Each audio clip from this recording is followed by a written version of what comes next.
இல்லை, அது வன்மையான கண்டனத்துக்குரியது. விஜய் பற்றி அவர் பேசணும்னா விஜய் பற்றி பேசுவதற்கு ஏராளமான விஷயங்கள் இருக்கிறது. சம்பந்தமே இல்லாமல் அவங்க அரசியல்லையும் இல்லை, இந்த மாதிரியான ஒரு கட்சியினுடைய மாநில தலைவர் இன்னொரு பெண்ணை ஒருவரோடு சம்பந்தப்படுத்தி இப்படி இழிவான முறையில் பேசுவது என்பது வன்மையான கண்டிக்கத்தக்கது. அனைவருமே இதை கண்டிப்பதற்கு முன்வர வேண்டும். இனிமேலாவது நயினார் நாகேந்திரன் அவர்கள் இத்தகைய போக்கை மாற்றிக்கொள்ள வேண்டும் என்று நான் கேட்டுக்க விரும்புகிறேன். மகளிர் உரிமை தொகையோட 5000 ரூபாய் தமிழக முதல்வர் அறிவிச்சிருக்காரு. எதிர்கட்சிகள் தேர்தலை பார்த்து இந்தியா கூட்டணி பயந்துச்சு, திமுக பயந்துச்சு, அதுக்காக தான் இந்த 5000 ரூபாய் பணம் கொடுத்துருக்காங்க அப்படின்னு எதிர்கட்சி சேர்ந்த பலரும் விமர்சனத்தை முன்வைக்கிறாங்க. இதை பற்றி எப்படி நினைக்கிறீங்க? அதாவது ஏற்கனவே இந்த திட்டம் என்பது நடைமுறையில் இருக்கிறது. மாதம் 1000 ரூபாய் மகளிர் உரிமை தொகை என்பது பல ஆண்டு காலமாக தமிழகத்தில் நடைமுறையில் இருந்து கொண்டிருக்கிறது.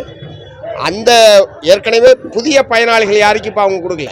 ஏற்கனவே பயனாளிகள் யார் வாங்கி கொண்டிருக்கிறார்களோ அவர்களுக்கு சேர்ந்தார் போல் 3 மாத தொகையை கொடுத்திருக்கிறார் என்பது மட்டும்தான் அதில் இருக்கிற பிரச்சனை. ஏற்கனவே எதிர்க்கட்சிகள் பிஜேபி உள்ளிட்ட சக்திகள் இதை தடுப்பதற்கான முறையில் தங்களுக்கு இருக்கக்கூடிய நீதிமன்றத்தில் இருக்கக்கூடிய செல்வாக்கை பயன்படுத்தி இதை எப்படியாவது தடுத்து வேண்டும் என்கிற முறையில் அவர்கள் திட்டமிட்டு செயல்படுகிறார்கள் என்பதை அறிந்த காரணத்தினால்தான் தமிழ்நாடு முதலமைச்சர் மாண்புமிகு மு.க. ஸ்டாலின் அவர்கள் முன்னெச்சரிக்கையாக இந்த தொகை கட்டாயம் மக்களுக்கு போய் சேர வேண்டும் என்கிற அக்கறையோடு மேற்கொள்ளப்பட்டிருக்கிற இந்த நடவடிக்கை அதை மார்க்சிஸ்ட் கம்யூனிஸ்ட் கட்சி வரவேற்கிறது. பெண்கள் அனைவரும் இதை வரவேற்கிறார்கள். அதனால் இத்தகைய நபர்கள் இப்படி சொல்லக்கூடிய இந்த நபர்கள் அவங்க குடும்பத்தில் இதெல்லாம் நாங்கள் வாங்க மாட்டோம்னு சொல்கிறதுக்கு தயாராக இருக்காங்களா? அல்லது மற்ற கட்சியை சார்ந்தவர்கள் இருக்கக்கூடிய கட்சியை சார்ந்தவர்களுடைய மகளிருக்கு உரிமை தொகை போனால் நாங்கள் திருப்பி அனுப்பணும்னு சொல்கிறதுக்கு தயாராக இருக்காங்களா? ஏன்னா ஏற்கனவே நடைமுறையில் இருக்கக்கூடிய ஒரு திட்டம், மக்களுக்கு எதுவும் போய் சேரக்கூடாது என்கிற ஒரு கெட்ட நோக்கத்தோடு பிஜேபி செயல்படுகிறது என்று தெரிய வருகிற போது ஒரு மக்கள் நலனில் அக்கறை கொண்ட ஒரு அரசாங்கம் அதை தடுத்து நிறுத்துவதற்குத்தான் முயற்சிக்கும். அதைத்தான் தமிழ்நாடு அரசாங்கம் செய்திருக்கிறது. மகளிர் திட்டம் வெற்றியை உறுதிப்படுத்தாது, இதை நம்புறது மூட நம்பிக்கை அப்படின்னு சொல்லிட்டு காங்கிரஸோட வியூக வகுப்பாளர் பிரவீன் சக்கரவர்த்தி குற்றச்சாட்டுகள் தொடர்ந்து திமுக அரசு மீதும் கூட்டணி மீதும் தொடர்ந்து அவர் பல்வேறு சர்ச்சைக்குரிய கருத்துக்களை சொல்லிட்டு வர்றாரு. இது காங்கிரஸ் திமுக கூட்டணியில் ஒரு பிளவை ஏற்படுத்த வாய்ப்பு. அதாவது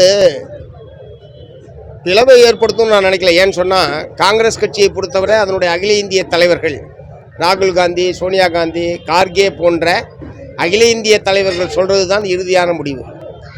அப்படி ஒரு எந்த முடிவுக்கும் அகில இந்திய காங்கிரஸ் கட்சி தலைமை திமுகவோடு உறவை முறித்துக்கொள்வது என்கிற மாதிரியான முடிவுக்கு வந்ததாக இதுவரைக்கும் எந்த விதமான தகவலும் இல்லை. பட் பல நேரங்களில் இப்படி மாறுபட்ட முரண்பாடான கருத்துக்களை பல தலைவர்கள் சொல்வது வழக்கமாக இருக்கிறது. அந்த மாதிரி தான் இந்த பிரச்சனையை நம்ம எடுத்துக்கணுமே தவிர இவர்கள் இத்தகைய கருத்துக்களை ஒரு சிலர் சொல்லியிருக்கிறார்கள் என்பதனாலேயே அது காங்கிரஸ் திமுக உறவில் விரிசல் ஏற்படும் என்கிற நிலைமை வந்துவிட்டதாக நான் கருதவில்லை.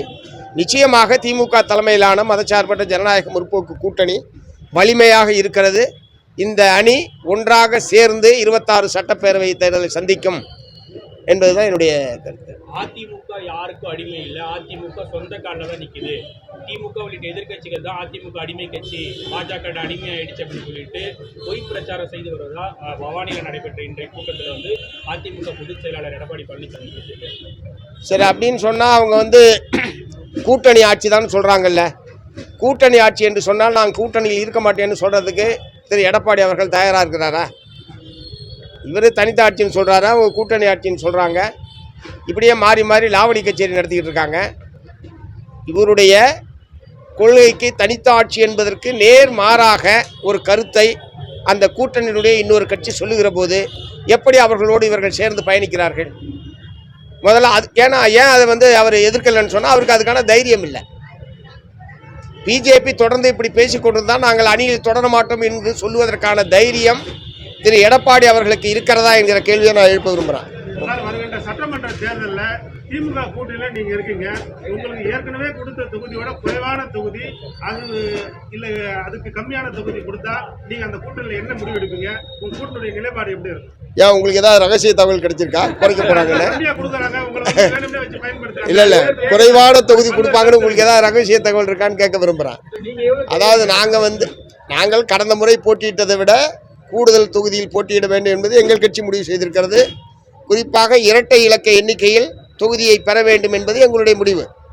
அதற்கான முயற்சிகளை மார்க்சிஸ்ட் கம்யூனிஸ்ட் கட்சி தொடர்ந்து மேற்கொள்ளும். இல்லை இங்கே தமிழ்நாட்டுக்கு மட்டும் இல்லை, தேர்தல் எங்கே நடந்தாலும் உடனே டெல்லியை விட்டு கிளம்பிடுவாங்க 2 பேரும். தேர்தல் முடிஞ்சோடனே டெல்லிக்கு போயிடுவாங்க.